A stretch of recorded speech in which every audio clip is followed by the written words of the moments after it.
Jared Craig, the Veterans for America First Vet Voice podcast. Today we have congressional candidate Allen Waters for Congressional District 1 of the state of Rhode Island. So I want to welcome you today and give you a little bit of insight or background of who you are and what you're here for today. First of all, thank you for inviting me on. It's always a pleasure, and I enjoy the opportunity of letting you and your audience know who I am. Again, my name is Allen Waters. I am a Republican candidate, an endorsed Republican candidate by the Rhode Island GOP for Congress in Rhode Island 1st Congressional District. There's many reasons why I'm running, but one of the reasons why I'm running is to defeat, replace, retire U.S. Representative David Cicilline, Democrat. And didn't he vote for impeachment of our previous president? He was one of the 2021 Trump impeachment managers. And just this late summer, he was the sponsor for HR 1808, which is basically assault weapons ban. And so it passed the House. Hopefully it does not pass the Senate. Well, you were mentioned that you were endorsed by the Rhode Island GOP, but you're actually also endorsed by Veterans for America First, correct? Yes, I am, and thank you very much. I certainly am, and I really appreciate that. And you won your primary with flying colors? Well, the answer is I didn't have an proponent, so yes, I did. Oh, right. However it we'll goes, take that. We'll take that. We never had an opponent, and that's good. When I was running in 2020, I was the Republican candidate for U.S. Senate, and I ran against Senior Senator Jack Reed in Rhode Island. And I did not have an opponent in the Republican Party at that time as well. But fast forward, it's 2022. It's a whole new ball game. I would like to be the next congressman. And a little bit about myself. I'm semi-retired, but I was a career financial consultant and spent some time at Merrill Lynch and Charles Schwab and TIAA-CREF. I really enjoyed, as an investment consultant, sitting down with people I like to serve. I'm a family man, married. I have 5 children, 2 from a previous marriage. They're adults, 41 and 45, and I have 3 teenage children. So I do understand what parents are going through. It's not abstract. I'm in it, deep in it, as an active senior father. I understand. Well, the current incumbent, you said, is a Democrat. Is that correct? The current incumbent is David Cicilline? Yes, David Cicilline is a Democrat. I think he's going on his 5th term, maybe 6th, but he was also the former mayor of Providence, Rhode Island. And when he left, he told a fib. The financial, we were assuming, the public was assuming that the city of Providence was in good financial shape based on what he said. But once he won his first election to Congress, he had to confess that he left the financials were somewhat in a mess.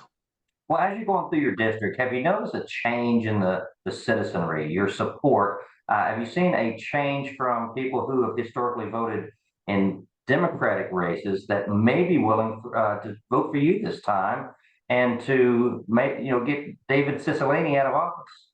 Well, I tell you, one of the political demographics of our state, which is actually like Massachusetts, that there are more independents, or unenrolled or unaffiliated, depending on where you come from, than there are Republicans and Democrats combined. So we do have now of course, some people are independent, but they definitely vote Democrat, or definitely vote Republican.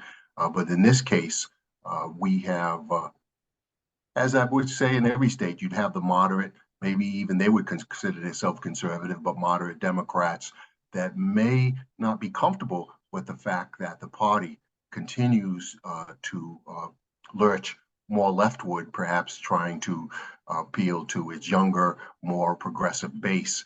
And that is a problem for the Democratic Party because there's a lot of, I believe, Democrats that don't necessarily agree with some of the philosophies that they do. This lurch towards leftism, collectivism, Marxism, maybe even some junior communists. And I think that they don't, a lot of the young don't understand, but they're full of their self. So it's hard to get the message across how socialism has failed and failed and failed again. Yeah, and I've noticed in many different interviews about the foothold has gone so far left that the people who have historically voted Democratic, the blue dogs, the more fiscally conservatives, have really no Democratic representation to vote for. They're almost They're forced really, to. they're the bulldog of the blue dog uh, caucus or whatever they call themselves. They certainly are shrinking. But for me, those are the Democrats that I wish still existed, because then we can argue back and forth about policy and other things. But we have such a Marxist problem now in this country. One of the reasons I'm running is to help save America.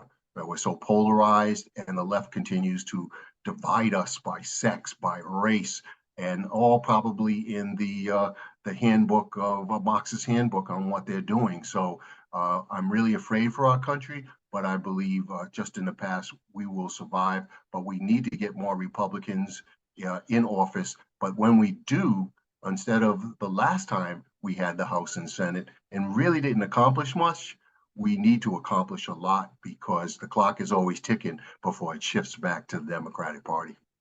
Well, your platform, I've read through your website, a little homework, but share with our guests what your main points of your platform are and how you can set yourself apart from your opponent. Well, I'll tell you, my overall philosophy is we need to continue to grow the economy. If we don't do that, uh, it collapses on ourselves. We become a weaker nation. And part of the vibrancy is to make sure that we have good job creation, use free enterprise at its fullest. I also believe in things such as we need to preserve our American culture, the culture that has to do with Judeo-Christian ethics in the background, but also fierce self-reliance. This collectivism, this government taking care of more and more people, whether they're citizens or not, that's not good for this country. But one of the things that we are failing greatly with the Biden administration is the primary role of the government is to protect the American people from both foreign and domestic threats. And they're not doing that. And we have to stop asking why, because they're continuing to do it without the answer. And however they're trying to drive this country into the ground, we need to make sure that the American people, the American citizens, are protected. And whether it's from uh, our more or less our commercial competition in the global sense, such as Russia and China. I think China goes much deeper than that, but I'll leave that alone. But also, just the mere fact that we have open borders, and under this president, we've had millions of people come across, and those are the ones that are counted. So, in any statistical format, in a million people, there must be some pretty ruthless bad guys, whether they're criminals, terrorists, spies, or whatever. And we have a presidential administration that's not doing its job. I call it, if you're military, ex-military, I call it dereliction of duty. Perhaps not under the military code, but under the other definition that they refuse to do their job. For violation of oath, even in civil. That's right. Well, you hit the nail on the head is where I was going with. You brought up an international issue that has now become a domestic issue, the immigration and the influx of illegal aliens. And I understand that you have a strong opinion or strong feeling about school choice. Is that Yes, I correct? do.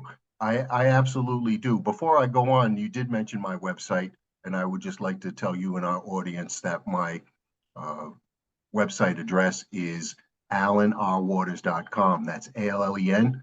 My middle initial is R, and Waters with one T. And please visit us. And if you want to pitch in, we always can use the help there. So back to school choice. School choice, I'm a graduate, K through 12 of the Providence Public Schools. I went to one school, kindergarten through eighth grade. Uh, and then high school was one of the best high school in the States. A public school is called classical, still highly rated in the United States, even though demographics and times have changed.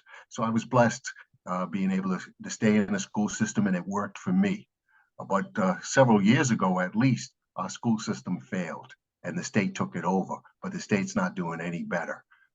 And of course, this problem that we have with the radical left embedding their ideology into the curriculum in a sneaky, almost clandestine way sometimes. They can say, oh, we're not teaching critical race theory, or we're not teaching sexuality, but the answer is they are. You can bed things in the curriculum to sway the minds of children. But what really bothers me, above and the fact that we have children like in Providence, Rhode Island, maybe only 30% of students that are graduating reading and doing math at grade level. That's a travesty. That's a to uneducate, miseducate, and then without an education, really, unless you're lucky, you really don't have a promising future. So that's not good. But back to the point, this, you know, even in Rhode Island, you hear and read about, and you have people on the inside that certainly tell us in social media that, you know, they're grooming the children. They're talking about things such as sexuality instead of reading and math, and this hiding from parents. If your child is a male child, and maybe that child doesn't even know what he feels, but he says he's feeling feminine, they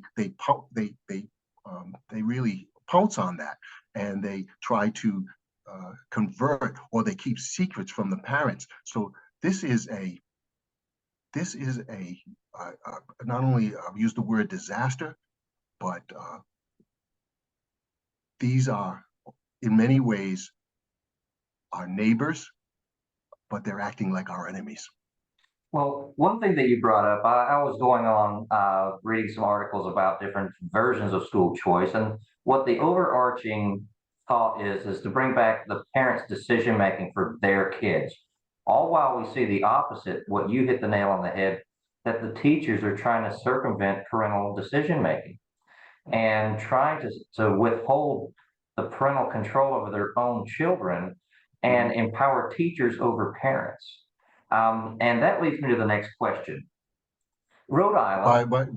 By the way, school choice for me is not every school is a good fit for your child, and they shouldn't be limited by the zip code that they live in, especially when you're in a poor working class neighborhood and maybe the schools aren't as up to standards as they should be. That's not always the case in any poor to working class neighborhood.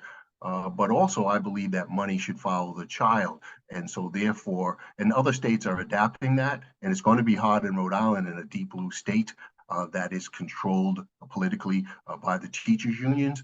But it's time for the parents, regardless of their party, if they really love their children, they need to rise up and fight the system as best they can without being having the DOJ call them terrorists. Well, are there other schools sufficient for the options? We can have school choice, but are there options out there right now for students and parents of students in Rhode Island to choose better schools over the other? If you have a school in a low productive or a low graduation or low standard educational standard, I keep saying standard, are there options? Are there schools that would be sufficient to take on additional students in Rhode Island? Well, you know, we do have publicly funded charter schools. We have them in the city of Providence. We have them. Some of them are truly just academics, and certainly we have regional trade schools. And I think that's underemphasized, because when you look at the average, especially in the Northeast, when you look at the average wage of a plumber or electrician, kind of like stereotypical, but there's so many other trades out there and sub trades within those, versus the average college graduate, and pretty much they're pretty close to the same. So a lot of people are being pushed into college, and that's a good thing for the knowledge, but ultimately, does it improve your human capital ability to earn wages and earnings? But back to what you were saying, we do have different choices here, but there's not enough, and there's so many children that are being left behind year after year. And then we have the problem, such, again, not to hop on my own Providence public schools, but what we have here is we have grade inflation. They're just graduating children that actually have flunked out, but they make sure that nobody flunks. Well, that's why they maintain their funding. Their federal funding is based upon their production or their pass rates. Well, Alan Waters, I want you to close out by telling the people why they need to come out and support your campaign to contact you however they can by your website, social media, phone calls, and explain to the people of Rhode Island and the United States why we need Alan Waters in Congress. Well, thank you very much. Well, first of all, uh, I consider myself a dedicated conservative, not necessarily belonging to any cult or whatever. I could be an independent conservative just as much as a Republican, but I believe in growing the economy. I believe in our liberty and freedom. I believe in things such as free enterprise and a strong national defense and limited government. Those are all great, but also I believe in God, and family, and country, and I believe in that fathers matter and parents matter, because that's one of the key problems in across America. And so, if you vote and support me, you're having someone that really believes that America is first. America needs to be strong. And again, my website is AllenWaters.com. On Twitter, you can say Alan Waters RI. And if you need to reach me, you can go info@Alan R. Waters. And we appreciate the support far and near. And I think that we need more Republicans, but not just any old Republican. We need Republicans with the fortitude to do the things that need to be done. And so I believe in things such as limit, such as sorry, I just lost my train of thought. I believe in term limits.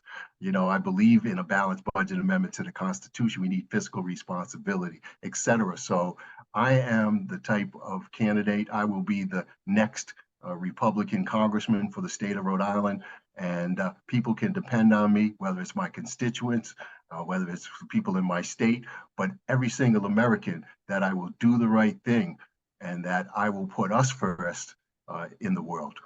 Well, with so many problems going on in the United States, it's great to hear someone who's trying to solve them as opposed to create them.